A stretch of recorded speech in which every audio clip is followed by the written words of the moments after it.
Hi friends, कैसे हो आप। उम्मीद करता हूँ कि सब ठीक होंगे। आज हम फिर से नया वीडियो लेके आ गए हैं। आज के वीडियो में हम देखेंगे कि क्या हम फ्रिज के इन्वर्टर कंप्रेसर को हम डायरेक्ट स्टार्ट कर सकते हैं कि नहीं। जैसे हम एसी कंप्रेसर आता है तो उसको डायरेक्ट करते हैं, ऐसे क्या हम डीसी कंप्रेसर को कर सकते हैं।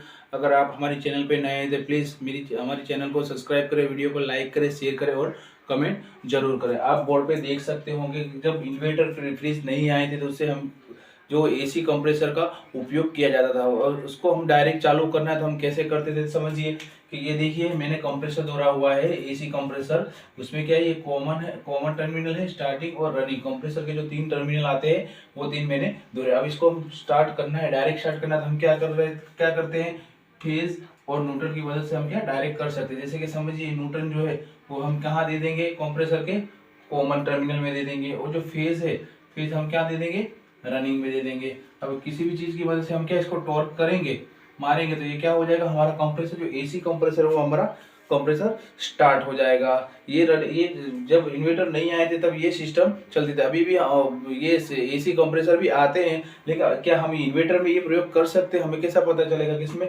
कंप्रेसर की प्रॉब्लम है। हाँ, चलो अब हम इसे चेक करते हैं। तो इस पावर से क्या होता है, वोल्ट से स्टार्ट होता है। अब हम देखेंगे इन्वर्टर। तो इन्वर्टर जो कंप्रेसर होते हैं वो कैसे वर्क करते हैं। तो इन्वर्टर वर्क में क्या होता है, फेज में जो न्यूट्रल होते हैं वो डायरेक्ट नहीं देते टर्मिनल पे। उससे हम क्या क्या देना पड़ता है, पहला उसकी सर्किट होती है जो इन्वर्टर सर्किट कहते हैं। ये इन्वर्टर सर्किट में पावर हमें पहला इसमें देना पड़ता है। उसके बाद ये क्या होता है, ये टर्मिनल के ऊपर जाता है पावर। समझे आप। यानी क्या होता है, इसमें कैसा होता है कि एसी एसी जो कंप्रेसर होते हैं हमारे, उसमें हम डायरेक्ट स्टार्ट कर सकते हैं। इन्वर्टर एसी में हम डायरेक्ट स्टार्ट नहीं कर सकते। और इसमें जो टर्मिनल होते हैं, जैसे कॉमन स्टार्ट रनिंग, इसमें कॉमन स्टार्ट रनिंग नहीं होते, इसमें यू वी और डब्ल्यू होते हैं। अब हमें समझिए कि कंप्रेसर इन्वर्टर जो कंप्रेसर, हमें उसे चेक कैसे करना है। हम डायरेक्ट तो कर नहीं सकते। अब हमें चेक तो करना है कि ये बंद है कि चालू है। हमें कैसे चेक करेंगे, तो हमें क्या करना है, सबसे पहले इसको हमें क्लिप ऑन मीटर लेना है। जो डिजिटल क्लिप ऑन मीटर होता है वो हमें लेना है, और लेके क्या करना है, हमारे कंटिन्यूटी के ऊपर उसको सेट कर देना है। कंटिन्यूटी के ऊपर मीटर से सेट कर देना है। उसके बाद हमें क्या करना है, तीन के रजिस्टेंस चेक करने। जैसे कि समझिए यू और डब्ल्यू का हमें पहले रजिस्टेंस चेक करना है। उसके बाद यू वी के रजिस्टेंस चेक करने, उसके बाद वी और डब्ल्यू के रजिस्टेंस चेक करने। हमें तीन के रजिस्टर्स चेक करने हैं। अभी समझिए कि जो ये क्रॉस का है उसका 10 आया, और उसका भी 10 रेजिस्टेंस आया, और उसका भी 10 रेजिस्टेंस आया।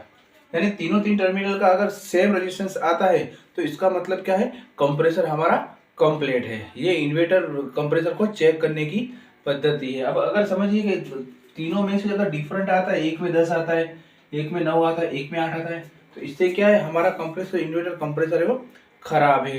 लेकिन ज्यादातर क्या होता है कि इन्वर्टर कंप्रेसर में क्या होता है कि जो पावर होता है उसके पहले सर्किट में जाता है। इसके लिए क्या है, कंप्रेसर का जाने का चांसेस, शॉर्ट होने का चांसेस बहुत कम होता है। ज्यादातर इन्वर्टर फ्रिज में क्या होता है, सर्किट का ही प्रॉब्लम आता है, क्योंकि पहले जो पावर जाता है वो पहले सर्किट में जाता है। सर्किट ये वीडियो से इतना साबित हो जाता है कि हमें क्या है, इन्वर्टर और इन्वर्टर जो कंप्रेसर होता है उसे हमें डायरेक्ट नहीं कर सकते। इसके लिए क्या करते हैं, कंपनी हमें जो रेफ्रिजरेटर हम लेते हैं डीसी कंप्रेसर के, उसे कंपनी हमें 10 साल की वारंटी देती है। क्यों देती है कि ज़्यादातर कंप्रेसर की प्रॉब्लम उसमें आती ही नहीं, उसमें सर्किट की प्रॉब्लम सबसे ज़्यादा आती है। जबकि एसी कंप्रेसर होते हैं, एसी कंप्रेसर में क्या, तो डायरेक्ट पावर के जाने की वजह से रिले भी शॉर्ट हो जाती है और कंप्रेसर भी सबसे ज़्यादा जाती है।